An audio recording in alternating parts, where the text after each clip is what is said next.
Next, from Chicago, we sit down with Chris Robling, founder of ClearSpan Strategic Communications and political analyst, and discuss the fallout from the Laquan McDonald scandal in Chicago, whether the city of Chicago should hold a vote to recall Mayor Emanuel, the budget negotiation process between Governor Rauner and House Speaker Michael Madigan, and whether Illinois can improve its dire financial situation and get back on track.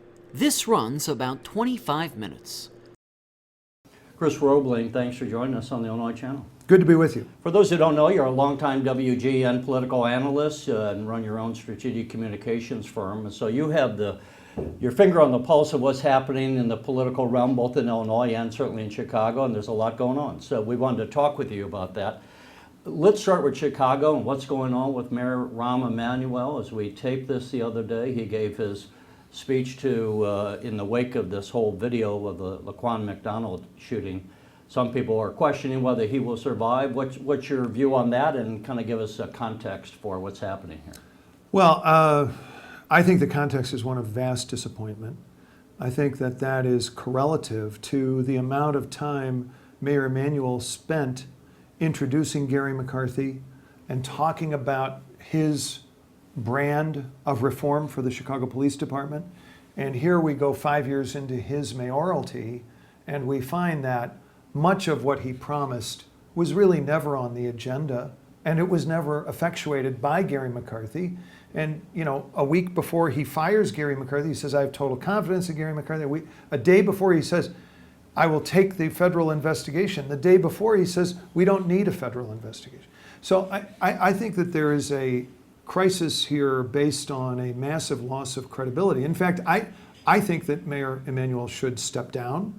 And I think, Terry, that there should be a general strike in the city of Chicago focused on Mayor Emanuel stepping down. I think that the entire city ought to reject what he did in the McDonald case and demand his resignation.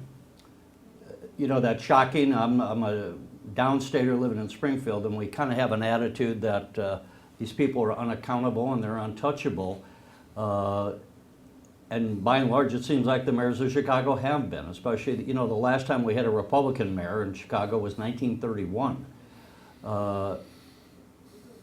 First of all, if he were to resign, who becomes mayor? Well, there's an acting mayor. You know, we went through this when Mayor Washington died in office, and I believe the president pro tem of the city council takes over ex officio, but shortly thereafter, there's a vote by the city council to elect a new mayor, and that's how we got Mayor Sawyer back in the December 2-3 evening, all-night city council meeting in 1987. And I think that we have to go through that again. And that's also why David Orr, who is the Cook County clerk and has been a fixture in the Democratic Cook County scene for 40 years, David spent 8 days as mayor because he was the acting mayor as president pro tem. But I think the key thing here is that I don't think that Mayor Emanuel, with all of his powers, and he's a very impressive guy, and I've supported Mayor Emanuel. I've vocally, as a Republican, said, this is a guy who's devoted himself to getting new jobs for Chicago. He's very worldly and cosmopolitan. He knows what the competition is out there around the world because of his service to 2 presidents in very high positions. So I'm not against him personally or individually. But I think that what we see here is such a cleavage between what he's promised in the rhetoric of the Gary McCarthy period and what has been shown on videotape. I don't think that the city can accept that. So technology is creating a new level of accountability. You know, the Summerdale scandal, Mayor Daley, the first, had to be accountable because it became obvious that cops were stealing from citizens. I think the cops stole the dignity, they stole the life of Mr. McDonald, and then they stole awareness from the citizens of the city of Chicago. And we need a completely, George Will from downstate Champaign, just a day ago, 13th of December, on one of the national talk shows said, I put blame for this on the voters and the people of the city of Chicago because for 70 years they've allowed one-party rule, and this is what happens. He's absolutely right, and now we've got to cleanse ourselves of this. you know, I want to make sure we're not, or at least I'm not trying to make this into a partisan thing, but on the other hand, I have often thought, as we look through all the scandals that have plagued Illinois, and it has such a reputation for being corrupt, that maybe nothing would change really in Illinois until there are some competitive elections in the city of Chicago, which is such a power base. Well, yeah, I mean, we both count John Cass as a friend of ours, and I've said to John Cass, the principal columnist for the Chicago Tribune, on any number of occasions, as he has chronicled shortcomings and failures in Rich Daley's administration or now Rahm Emanuel's, the only thing missing from this scandal is political opposition. And your viewers around the state may not recall this, but up until the early 1990s, we actually had Republicans running for mayor of the city of Chicago, and a few of them got together and said, this is too much of a burden and we can't meet it any longer, and it will be better for the city if we remove the partisanship from the mayoral race.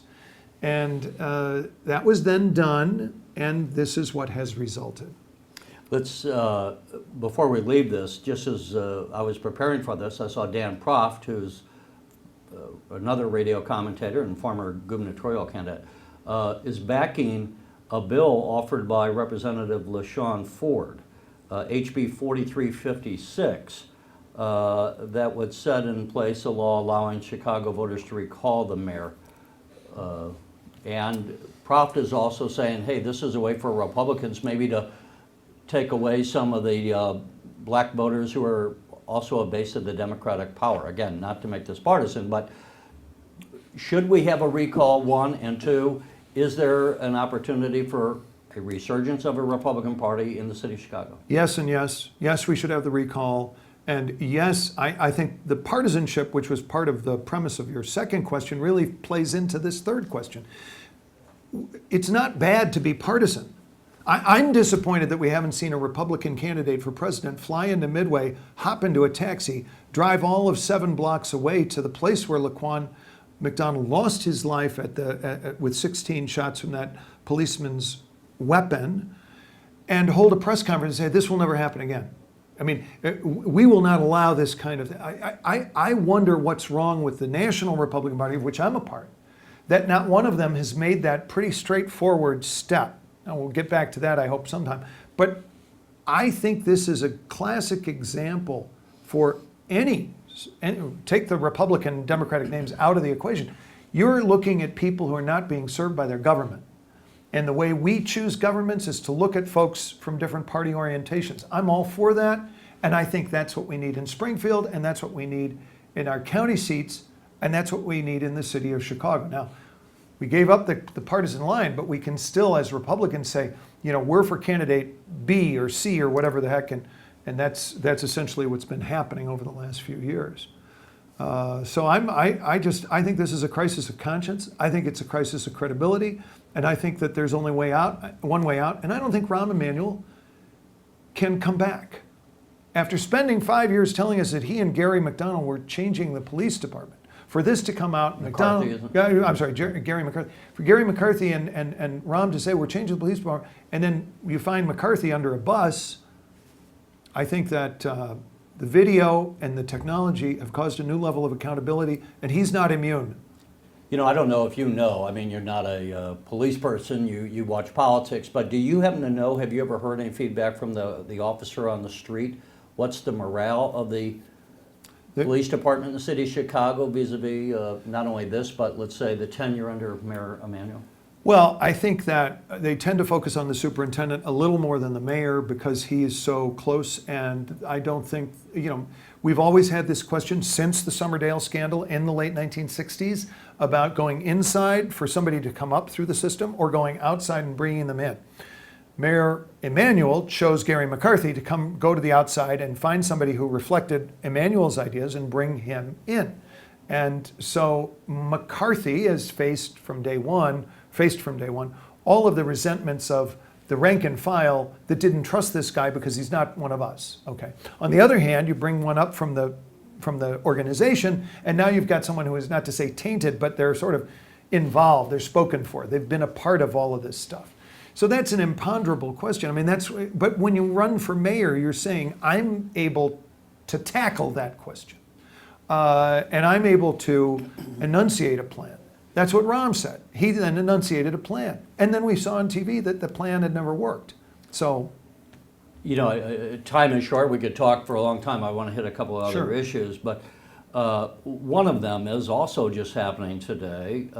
It came out that Chicago Public School Teachers Union voted to authorize a strike so that if the negotiations don't go well, they would go out on strike. High percentage, overwhelmingly. At the same time, CPS is basically broke. They're going to have to be going to the state and be asking for, I hear different figures, somewhere in the order of $400 million.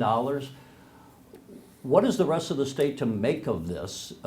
What's going on in the city's schools here, where they're obviously broke, and at the same time we have the threatening of a strike? this is the fundamental question facing all domestic governments around the world, and that is the usurpation of authority by the public employee unions, wherever they exist and have the ability to influence election outcomes. I've got a great story, very brief. There was a visiting delegation of socialist Swedish newspaper writers, Swedish socialists who were newspaper writers. And they came in, they wanted to hear from a Republican. And I told them the problems with the public employee unions and their influence over the election. Halfway through the conversation, Terry, they stopped me. They said, wait a minute, are you in Illinois telling us from Sweden, which is socialist now, that you allow public employee unions to contribute to political campaigns? I said, yes. And 99% go to Democrats. They said, that's absolutely absurd. We would never allow that. That is forbidden in Sweden, okay? We are facing the fiscal detritus, okay, the fiscal effects of allowing that concentration of power, and I believe that corruption of the system by its very nature, so that the Democratic Party and Democratic candidates are taking money from folks who are receiving that money from the government, and the government took it from the taxpayers. And so what we've seen here is an endless cycle of increasing benefits and increasing salaries and spending more on structures, even when they don't when they don't produce the results for which they are nominally intended. So I think your folks downstate, and I want to point out that my mother was from McLean County, and I consider myself something of a grandson of McLean County, so I do know downstate Illinois. I want to tell you that they ought to think they're being hustled. They ought to think they are being hustled by Chicago Democrats who are paying off their union supporters. And that's, I don't know, there's certainly nothing to do with education about it, because we know that with some wonderful exceptions, in general, the Chicago public schools are failing. They're failing. Now, there are a lot of reasons for that, and Republicans don't care about structures. We don't care about something called the Chicago Public Schools. We care about what happens to that individual student. And what's happened to the individual students, Terry, and you know this as well as anyone, I think, and not asking you to support me in this, but the students have been betrayed. The students have been betrayed by the system, because the system has been set up to give money to the union members, and there is no accountability for what's going on at the individual student level. So people shed or disdain accountability whenever it comes up. I'm going to move on to another, even though we could talk about that one for a long time. But let's Sure. talk about Governor Rauner, speaking of unions and all. So Governor Rauner and Mike Madigan, as we taped, just gave his speech to the City Club of Chicago the other day, recounting, he really didn't say anything that he hadn't said before, but basically trying to say that what Governor Rauner is asking for is extreme, that they're non-budgetary items in this negotiation. The longest time we've never had a state budget. I think Governor Rauner would argue that we need fundamental political reform to get the state back on, and that, in the bigger sense, is part of the budget, because we're not going to have economic growth without these reforms. Sure. Which, you're a Republican. Yeah. I would expect you to take Rauner's, but give us your take on it. Well, I was very privileged to ask the question. You see, I disagree with you a little bit. I think that Madigan actually came and showed his cards on tax increases at the City Club lunch. Well, he did say that we And need to go that's- back to the revenue level we had at 5% income tax. And I will say, just between us and your viewers, and that was in response to a question that I posed him. And I'm glad that he came out of the woods on that and is now accountable for his desire to increase taxes on regular working Illinois families. And I think that's vitally important for people to understand, because I really think at the end of the day, and I hate to use that expression, I really think Democrats have two-word answers to most problems. Raise taxes. Raise taxes for the Chicago Public Schools, raise taxes for the state. I want to contrast that with this extraordinary, what we have seen, and I've got a little bit of interest here, so I disclose that in advance, but an extraordinary reform agenda that has been passed at the College of DuPage in the last 7 months, which resulted, the College of DuPage, which had been raising taxes like this and raising tuition like this, the new board got in and said, we don't have to raise, in fact, we're going to cut tax. They cut taxes by 5% for the property tax. They cut tuition by $5 per credit hour. And they then had enough money to cut the deficit by 30%, and they had money to fulfill a promise for a raise to the employees by 3%. Now, how do you do that? How do you raise salaries, cut the deficit, cut taxes, and cut the tuition? Here's how. You actually look at what's going on inside the institution, which is exactly what Kathy Hamilton and the Clean Slate people did at the College of DuPage. So all of this sense of we can't cut, we need more. It's the taxpayer who has to fund us. None of that should be accepted by any voter, Democrat, Republican, Independent, inactive, whatever you want to say. These governmental units, whether it's the state of Illinois itself, the city of Chicago, Chicago Public Schools, community college in your area, they must be put to the test. They need to go through their own stress testing. How much are you wasting? How much money can you cut without affecting the delivery of services? They did it in DuPage, and they said, and I believe they'll come through on this, they said this is only a down payment. Wait until we have a full budget cycle, then you'll see real cuts. Okay, that's what Illinois taxpayers deserve. That's what Governor Rauner's trying to deliver, and Speaker Madigan is standing right in the way. Let me play devil's advocate, though. On the other hand, around 2002 fiscal year, I think state pensions were about 5% of the operating budget. Now they're about 25%. To me, they made a mistake by putting that in the Constitution. They bound the hands of future legislatures, which they are not supposed to do. But given that they've already made the effort to cut it, and the Supreme Court said you can't diminish it, you can't even cut their health care. Is there enough revenue to adequately do the functions for state government, given that you have that $6.5 billion pension payment? Time to ask what the functions of state government really are. Time to ask. I mean, you got to have prisons, you got to have roads, you got to support education. How much more? I mean, there's other stuff that needs to happen. Well, no you got question. Medicaid. You've got the Medicaid problem, and that is, and you've got these pensions. So what state government really is in the 21st century, I think, is up for discussion. And I don't think any taxpayer should be asked for more money until somebody with the credibility and the intelligence and the background and the determination of a Bruce Rauner can say, I've gone through this budget and there's no more to be cut.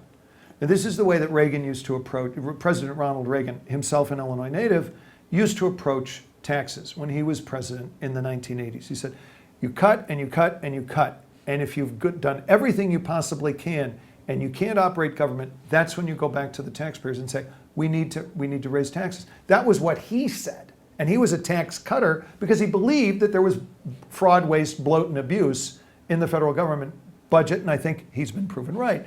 I think College of DuPage says that that's still going on. I think Governor Rauner's trying to get to it, and I think that the fact we don't have a budget today is entirely, 100% a product of the cowardice of John Cullerton and Mike Madigan not insisting on passing their own budget to raise taxes. They don't want to raise taxes on their own. They want to finagle or canoodle or something Governor Rauner into supporting that with Republican votes. They don't have the guts to stand up for taking more money from people to give it to unions.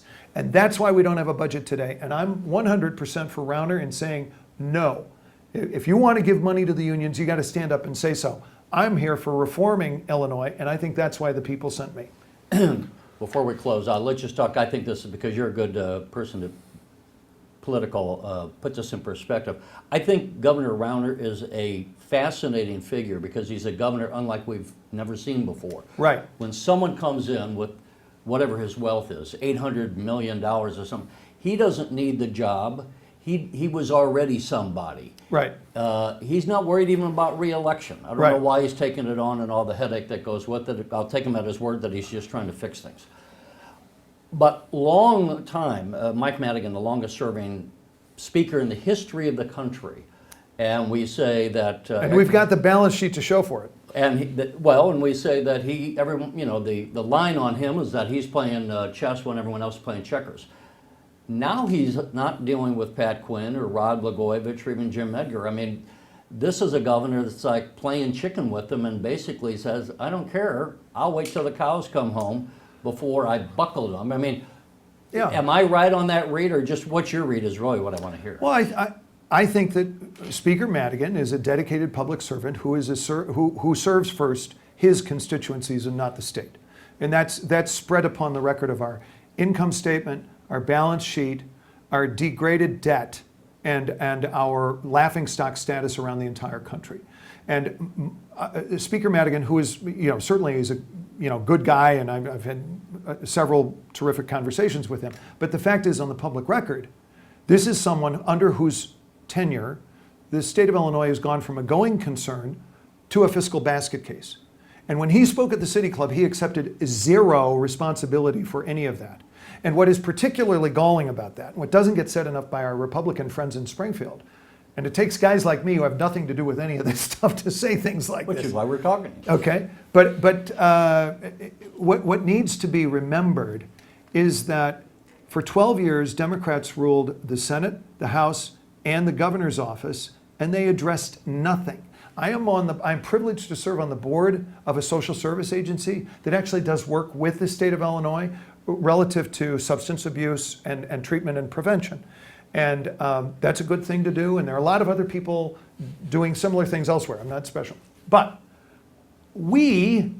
our tiny little agency, $20 million a year, we were loaning the state of Illinois millions and millions of dollars under Governor Quinn because he couldn't get it together to cut spending so that he could pay us in time. So we were funding the state of Illinois, and we are similarly situated with hundreds of other agencies like that. No one on the Democratic side, not one of my friends, and I've got a lot of Democrat friends, not one of them was standing up in horror at what was going on then. And now it's 6-7 months later, and they want to say all of the fiscal problems in the state of Illinois come from the doorstep of Bruce Rauner. That's ridiculous. And they look idiotic when they say that. And they sound out of touch when they go and take that to the voters, because the voters know that the Democrats were in charge for 12 years and did bupkis, nothing, zero, zip, nada. So I think it's time for Speaker Madigan to smell the coffee and respond to the real needs of the state and not just serve his own constituencies, which has been his real, sort of hallmark for 40-on years, I guess. Let's close out and just give me a short answer if you want. So here's where we are. We're in the middle of December as we tape this. The governor is going to be given a new budget address before he has the first budget. How will this get wrapped up, do you think? And can Illinois be turned around?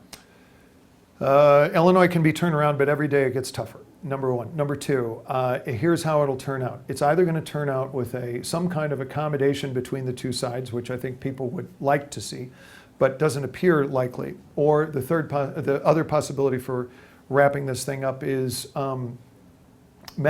Speaker Madigan and President Cullerton just impose a decision after the first of the year when their vote requirement is a little lower, and they'll take the hit